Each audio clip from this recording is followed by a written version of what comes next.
ഇൻസ്റ്റയിൽ റീൽസ് കണ്ടുകൊണ്ടിരിക്കുമ്പോഴാണ് ഈ ഒരു മാംഗോ ചട്നിയുടെ വീഡിയോ ഞാൻ കണ്ടപ്പോൾ തന്നെ അത് ഉണ്ടാക്കി നോക്കാൻ തോന്നിട്ടോ.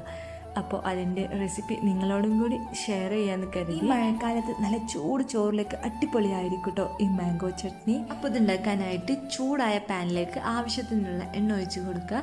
എന്നിട്ട് മാംഗോ ഇതുപോലെ കട്ട് ചെയ്തത്, അതുപോലെ 3 തക്കാളി പകുതിയായിട്ട് കട്ട് ചെയ്തത്, ആവശ്യത്തിനുള്ള പച്ചമുളക്, അതായത് നിങ്ങളുടെ എരിവിനനുസരിച്ചുള്ള പച്ചമുളക്, പിന്നെ കുറച്ച് വെളുത്തുള്ളിയും ഇട്ടിട്ട് ഇതുപോലെ തിരിച്ചും മറിച്ചിട്ട് നല്ലതുപോലെ വേവിച്ചെടുക്കുക.